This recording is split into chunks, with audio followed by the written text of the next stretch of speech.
Inside a hot room in July, at the top of three narrow flights of stairs, Benjamin Franklin was given a thick sheaf of ink and sweat-stained paper. The product of 3 weeks of feverish work by its author, Thomas Jefferson. Jefferson was at the time 33 years old, and this document would be his first published work. So when he handed it to Franklin, he probably did it a little like a nervous fanboy, because Franklin was Franklin.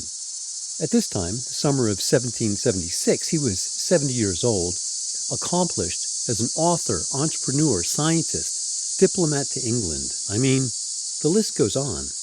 And he was, maybe, even America's first international celebrity, famous for being famous. Jefferson, on the other hand, well-educated and erudite though he was basically a trust fund kid. He had inherited a Virginia plantation and then married into even more plantation money. Became a member of the Virginia House of Burgess, largely because of his wealth, and then on to the Continental Congress in Philadelphia because of both. So Jefferson, brilliant wordsmith though he was, may have been more than a little nervous when he handed Franklin this ocean of ink that the Continental Congress, of which Franklin was also a member, had commissioned him to write. So he may have said something in the self-effacing style of the day like, it's nothing really, just a few things that I jotted down and was inspired when reading John Locke, and, well, let me know what you think. It's not much. Except it was much. Way too much. The conclusion alone, in the words of Franklin's biographer, Walter Isaacson, quote, rambled on for 5 paragraphs in a way that detracted from an otherwise powerful document. Also in the room was the delegate from Massachusetts, John Adams. Adams was famously direct and brief, to the point of widely being considered rude, especially by loquacious Southerners, which he probably considered a compliment. He was a Boston lawyer and was pathologically adverse to one word more than was required to make his case. Franklin was probably somewhere in between. Over decades of writing and publishing, he knew how words could sway public opinion. But as a printer, he knew that more words cost more money. So an economy of words was good business. And this is why the Continental Congress asked Franklin and Adams to help Jefferson edit this document of grievances that they had commissioned. It would be a legal document that set out the case for the separation of America and Great Britain, making Adams a good choice. But because it also needed to be a document that would galvanize public opinion on both sides of the Atlantic, not just sound like a legal brief, then they needed Franklin. And also because Franklin had experience with a previous list of grievances. Because 12 years earlier, in a very cold room just outside Philadelphia, he had helped draft and edit a very different list of grievances, the Declaration and Remonstrance of the Paxtons, when he had persuaded them, as we saw last week, that their best option was to put down their tomahawks and pick up pens. So here, 12 years later, Franklin went through Jefferson's document and made a few suggestions and edits. One stands out. Jefferson wrote that, quote, we hold these truths to be sacred and undeniable. In the draft of the sweat-stained document that Franklin got from Jefferson, he hit this phrase with the heavy backslashes of the professional editor he was, crossing out sacred and undeniable and inserting the more economical self-evident. This reflects Franklin's frugality. Fewer words means less type to set, and a worldview as a product of the Enlightenment. Jefferson speaks of divinity and God, sacred. Franklin speaks of empiricism, evidence. Evidence so fundamental that it requires no proof other than itself. Truths, which are then self-evident. And it flows. We hold these truths to be self-evident, that all men are created equal, that they are endowed by their Creator with certain unalienable rights. Among these are life, liberty, and the pursuit of happiness.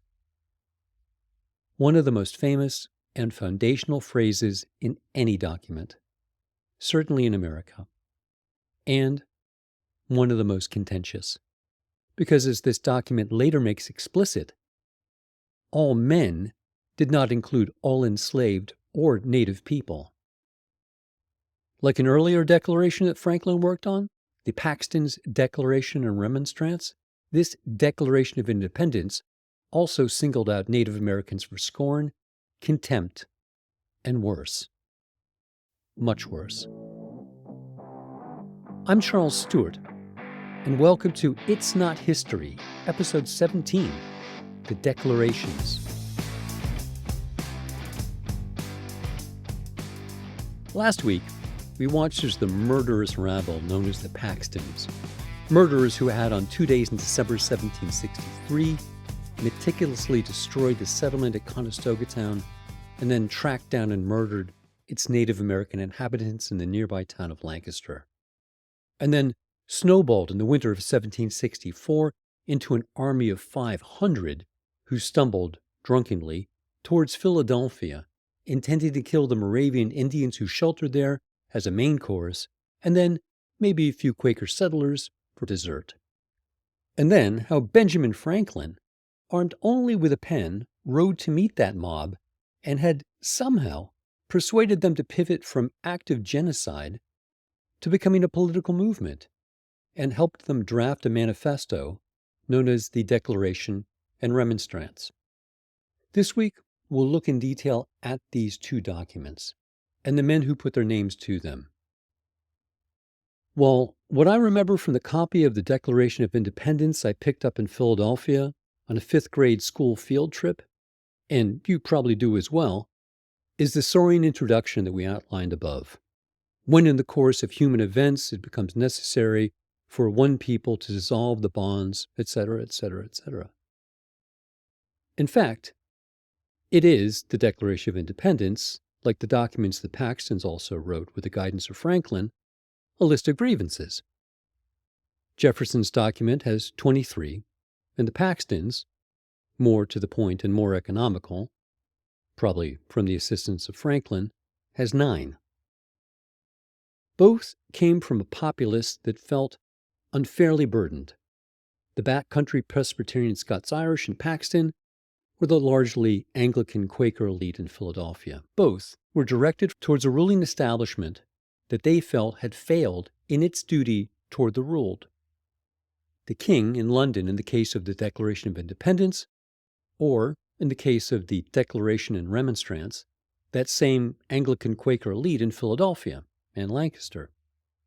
So let's look at that Anglican Quaker elite in Philadelphia, the men who signed the Declaration of Independence, the foundational document of the new American Republic that was dedicated to the proposition that all men are created equal and are endowed by their Creator with certain inalienable rights. Among these, life, liberty, and the pursuit of happiness. And yet, rights that in theory were unalienable, untransferable, not for sale in the legal definition, were in practice treated as entirely alienable, rights that could be removed or transferred, bought or sold, by many, perhaps most, of the men who actually drafted and signed the document. Well, the exact number is debated. Of the 56 names scribbled at the bottom of the Declaration of Independence, a clear majority of them, maybe as many as 40, bought, sold, and owned enslaved people. What is not debated is that this list of people included both Franklin and Jefferson. Franklin benefited in several ways from the labor and trafficking of enslaved people. The newspapers he owned frequently ran paid advertisements for the sale of the enslaved. One advertisement offering an enslaved man for sale said that anyone interested in purchasing him should, quote, inquire with the printer being Franklin. Also, for several years, 2 enslaved people, a couple, resided in his home, supporting his household and business. For Jefferson, the benefits he extracted from enslaved people were orders of magnitude different, as it was for most of the Virginia plantation class of which he was a member. Enslaved people were his business and his home. That he was able to spend time collecting a library and reading John Locke was all down to the many enslaved people who worked the fields and did every other bit of labor on his properties. How many? Conservative estimates put the number at over 600 enslaved people who, at one time or another, passed through his agricultural slave labor factories, colloquially known as plantations. At any given time, over 100 people were providing forced labor at the main agricultural site, Monticello, he called home. And with Jefferson, this wasn't all business either. He fathered children, possibly as many as 5, with a very young, very enslaved woman named Sally Hemings. This was bad. Worse was that Sally was the half-sister of Jefferson's wife, Martha. Sally's mother, Betty, was also an enslaved woman, and Sally's father was also Martha's father, John Wales, also a wealthy Virginia landowner. So, the hypocrisy of a member of the Virginia plantation class, Jefferson, mooning about, quote, all men being created equal, is undeniable and difficult to swallow. It's also undeniable that the phrase worked in many ways that Jefferson had no right to make it work. And yet, as another future president would write, these lines appeal to the better angels of our nature. It's one of the great aspirational ideals in history. Even if the lives lived by Jefferson and 40 other signers of the document kept them and generations to follow from actually achieving it. So while Jefferson was guilty of hypocrisy, of the many things that Paxtons were guilty of, genocide for example, hypocrisy wasn't one of them. Jefferson's Declaration was and is one of the foundational documents of American democracy. And the Paxtons document is seen by some historians in a similar light. As we saw in previous episodes, they, the Paxtons, have been labeled by historians as, quote, small d frontier Democrats or proto-Democrats, men who rode to Philadelphia to demand equal representation. But as Scott Paul Gordon argued forcefully and convincingly in the last episode, the Paxtons' objective was to exterminate Native people. And they went to Philadelphia because that is where the Indians were. And yet, while that is irrefutably true, it's also true that they went to Philadelphia with a draft copy of their declaration with them ready to present to management. Because behind the language are grievances, labor grievances. This isn't the language of proto-Democrats. This is the guys doing the heavy lifting on the frontier, saying that we need more because we've not been able to get enough. Behind all the language, this could be the men on a construction site or an assembly line, except the finished product is a stable frontier, and the process is the extermination of indigenous people. Both Jefferson and the Paxtons speak often of oppression and how this oppression has led them to a necessity. Jefferson even begins by saying, when in the course of human events it becomes necessary for one people to dissolve the political bands which have connected them to another. The Paxtons also speak of necessity in their opening paragraph. Quote, we think it therefore proper thus openly to declare ourselves, we offer some brief hints of the reasons of our conduct, which we must and frankly do confess, nothing but necessity itself could induce us to or justify us in. Jefferson talks about necessity driving the Continental Congress to dissolve the bands and create a new nation. For the Paxtons, necessity drives something very different, which they confess to in the very first sentence of the very first page. Inasmuch as the killing of those Indians at Conestoga Manor and Lancaster has been and may be the subject of much conversation, which we must and frankly do confess that nothing but necessity itself could induce us to or justify us in. For Jefferson, it's the king. He, the king, has forced this on them, and they dump on him at every opportunity. The introduction of the Declaration of Independence concludes with, "The history of the present King of Great Britain is a history of repeated injuries and usurpations, all having in direct object the establishment of an absolute tyranny over these states. To prove this, let the facts be submitted to a candid world." The Paxtons, meanwhile, go to great lengths to declare their allegiance to the king. Their introductory paragraph concludes with, "Ourselves, then, to a man, we profess loyal subjects to the best of kings, our rightful sovereign, George III, and cheerfully willing to offer our substance and lives to his cause." Meaning, while we, the Paxtons, are okay with mass murder of Indians, make no mistake, we are not okay with treason. We love the king and would give our lives to him. So, okay, if the Paxtons didn't have a problem with him, then who did they have a problem with? Well, Indians, obviously. The next paragraph begins with, "These Indians, known to be firmly connected in friendship with our openly avowed embittered enemies, and some of whom have, by several oaths, proved to be murderers."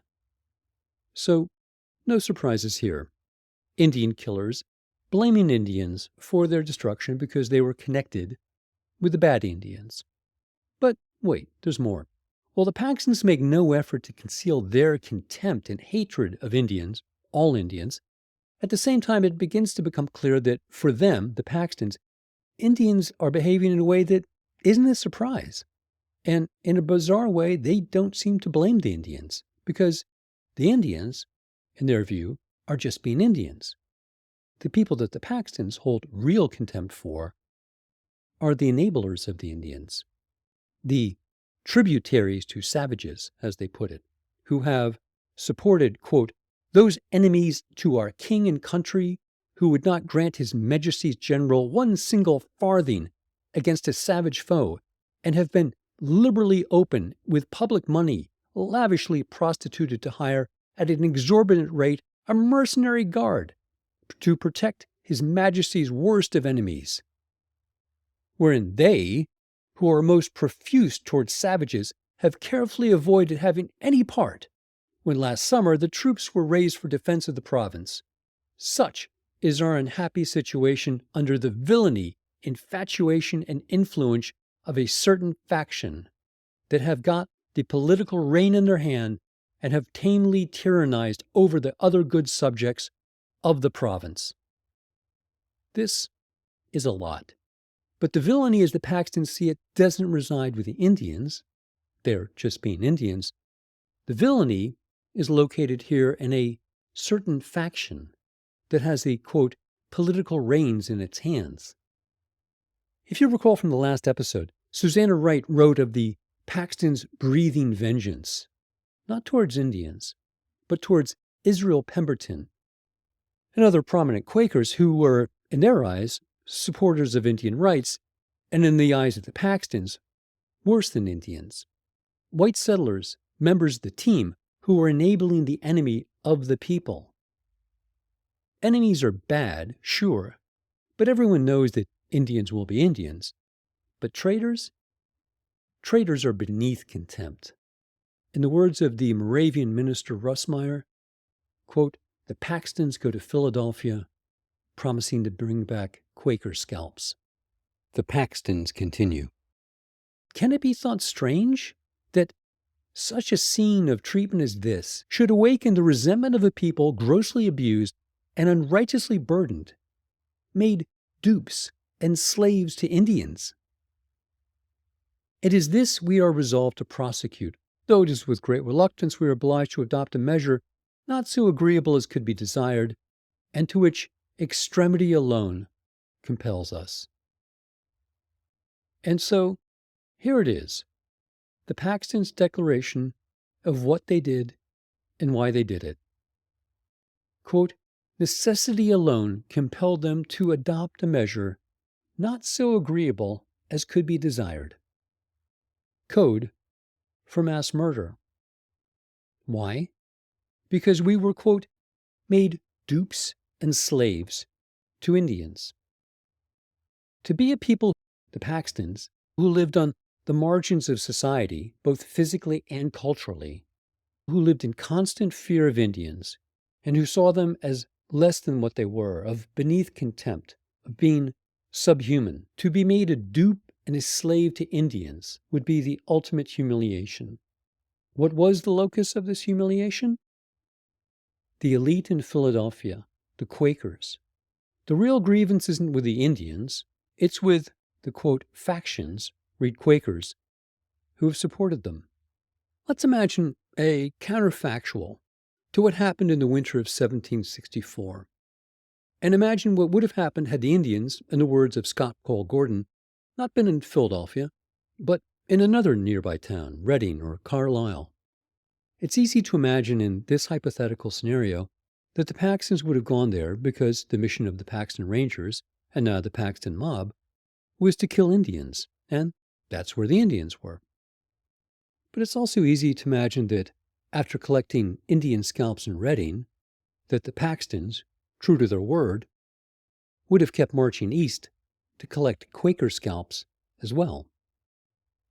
So, now that the Paxtons have identified the locus of their grievances, Quakers and provincial government that they control, they now identified the demand to end this impasse so that everyone can get back to work. So the first section of the Declaration concludes with, God save the King, because we're not the ones who are traitors after all, and moves on to the second, the remonstrance, the specific list of grievances, and there are 9. And interestingly, the first one in the published version is actually the last one of the draft version that they carried with them to Germantown. It's the one that makes them sound like they might be frontier, small d Democrats. Because it begins with something that sounds like Jefferson could have written it. Quote, we apprehend that as free men and English subjects, we have an undisputable title to the same privileges and immunities with His Majesty's other subjects. And they then very carefully, reasonably, make the case that the counties around Philadelphia, Chester, and Bucks, have far more seats in the provincial council than those in the backcountry, Lancaster, York, and Cumberland. Equal representation. What's not to like? But then they continue. Grievance number 2 still sounds proto-democratic, but with a twist. Quote, we understand that a bill is now before the House of Assembly, wherein it is provided that such persons shall be charged with killing any Indians in Lancaster County shall not be tried in the county where the fact was committed, but in the counties of Philadelphia, Chester, or Bucks.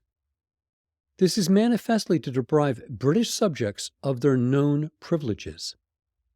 So, this is a demand that would appear consistent with English common law. Crimes to be tried where they occurred and by a jury of peers.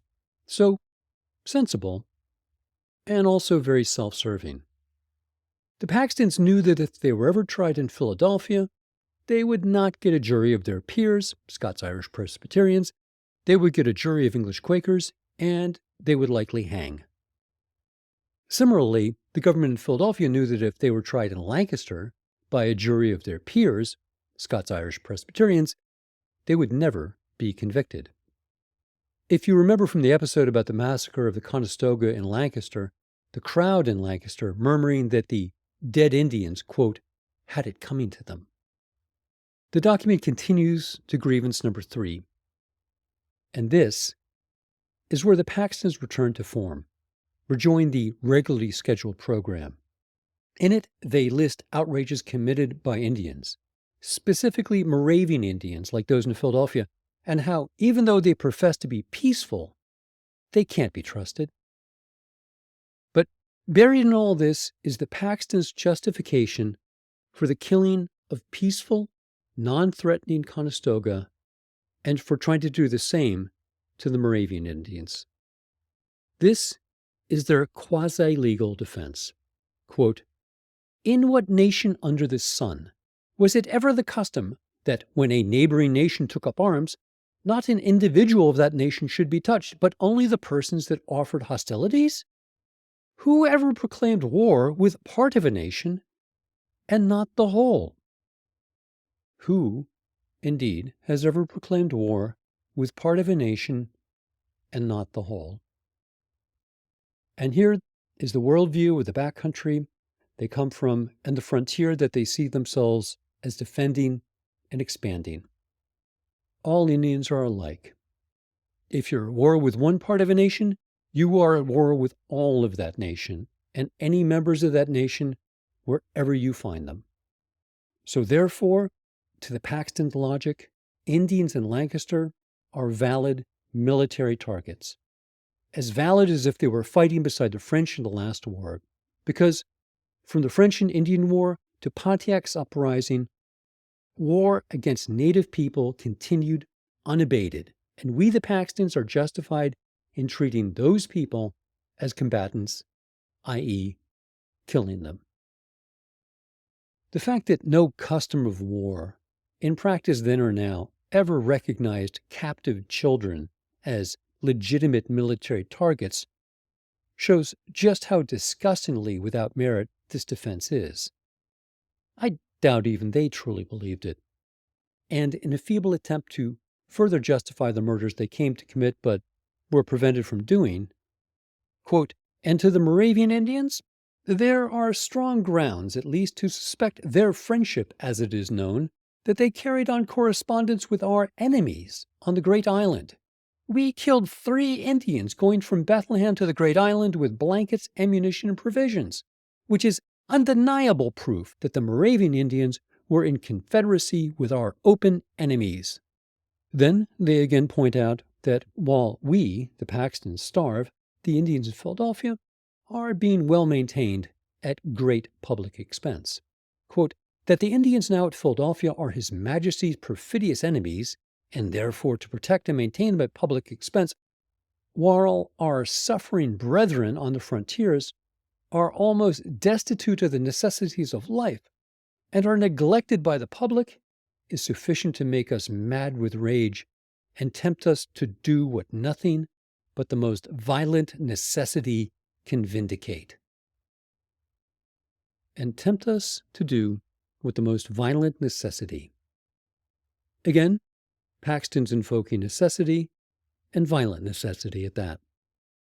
It's a thinly veiled threat. The solution?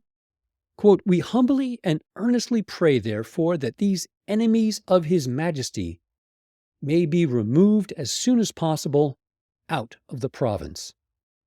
How they are to be removed is left to the imagination. Having singled out the Moravian Indians for removal, they then expand the scope in grievance number 4. Quote, "We humbly conceive that it is contrary to the maxims of good public policy and extremely dangerous to our frontiers to suffer any Indian of any tribe whatsoever to live within the inhabited parts of this province while we are engaged in an Indian war, as experience has taught us that they are all perfidious, and their claim to freedom and independency puts it in their power to act as spies, to entertain and give intelligence to our enemies, and to furnish them with provisions and warlike stores." And now, having said what they want done, they volunteer to the doing and offer how they intend to do it. Because now they want compensated. And this is where a document that starts out as proto-democratic idealism gets real and shows that boots on the ground live reality of the Paxtons and their community.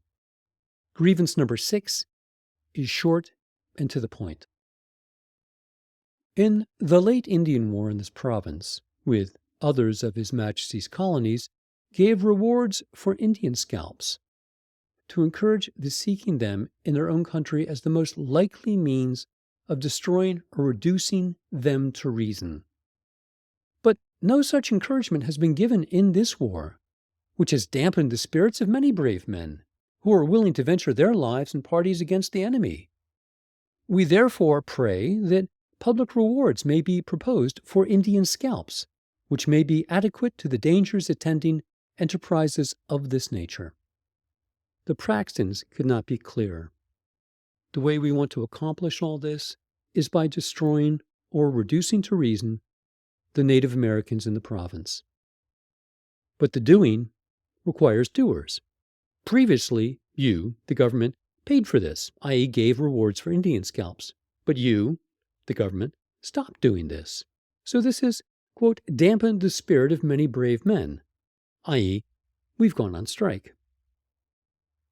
Quote, therefore pray that public rewards may be proposed for Indian scalps, which may be adequate to the dangers attending enterprises of this nature.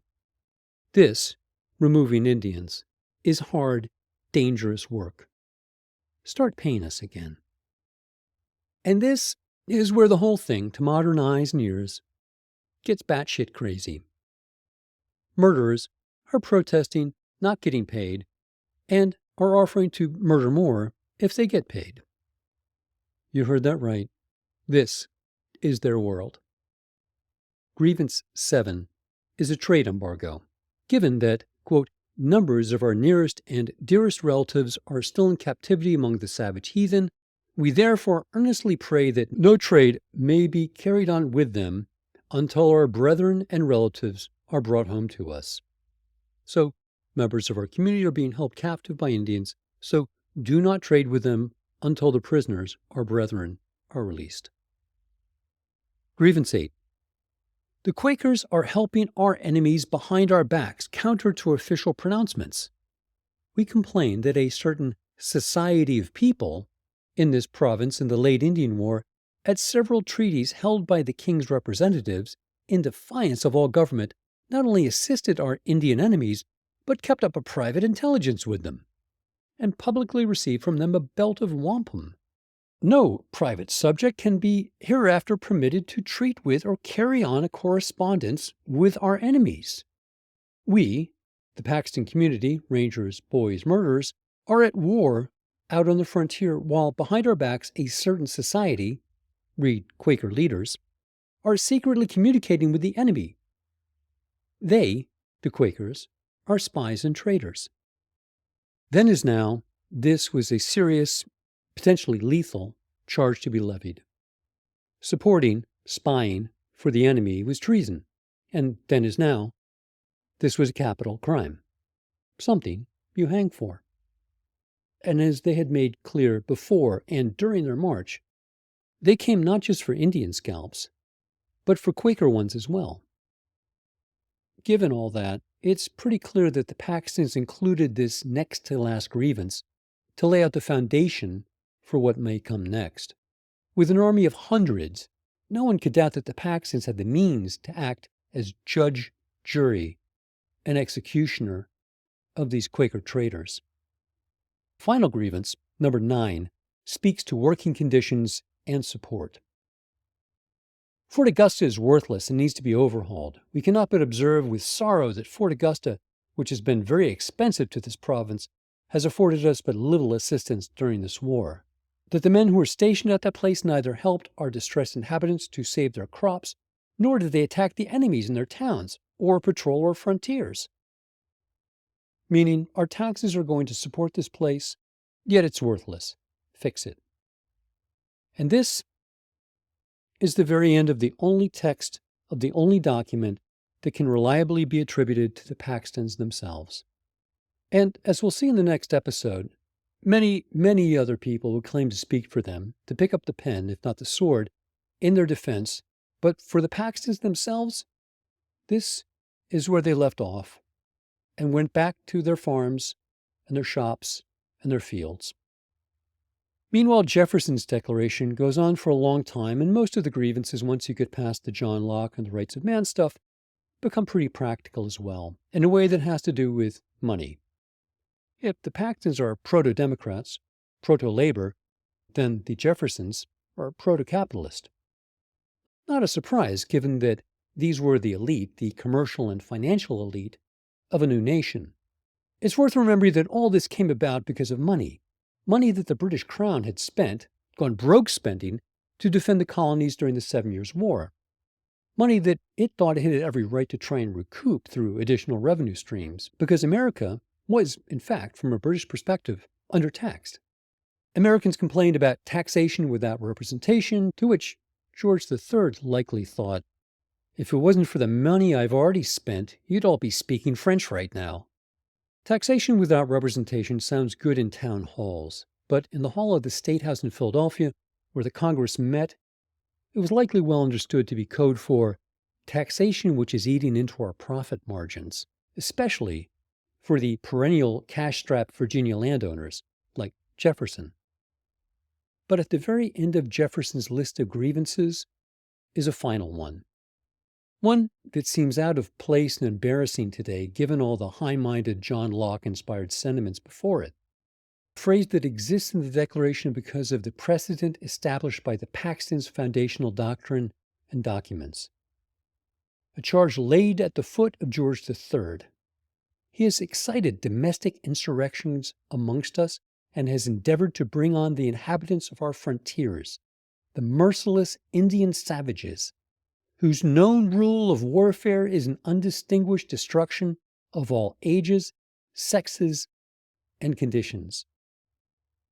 The doctrine first established in writing by the Paxtons was now in one of the foundational doctrines of the new nation. While the Indians do not distinguish the destruction of all ages and conditions, we, likewise, do not distinguish between Indians. We are at war with one Indian, we are at war with all Indians. The Paxton Doctrine, espoused in their only document, became the doctrine of the new United States in its first document. It would remain that way. The Paxton's Declaration has only 2 signatures. Signed on behalf of ourselves and by appointment of a great number of the frontier inhabitants, Matthew Smith, James Gibson, February the 13th, 1764. Finis. Incidentally, of the 2 men who signed the document, the first, Matthew Smith, was one of the commanders of the Paxton Rangers on their expeditions up the Susquehanna in October 1763, and later thought to be a leader of the attack on the Lancaster workhouse on December 27th. The second, James Gibson, disappears from the historical record after this. And here again, these 2 declarations intersect. Because on December 27, 1763, 2 of the men, one named in each document, crossed paths, or very nearly crossed paths. One was Smith. He was in the jail in Lancaster as part of the Paxton mob that destroyed the last survivors of Conestoga town. And George Ross, signer of the Declaration of Independence, Ross, who would later be buried in his hometown of Lancaster in the churchyard of St. James Church. And it was in this church that he sat on December 27, 1763, beside his friend and fellow parishioner, Edward Shippen, while a short walk down an icy hill, the men of Paxton, including Smith, did the heavy lifting for them. Next week, we'll look at how the conflict started by the Paxtons expanded and started a new war, a war fought only with words, but that was just as destructive to the government of Pennsylvania as if it had been fought with cannons. So join us then. You can find show notes at itsnothistory.com. Thanks for listening.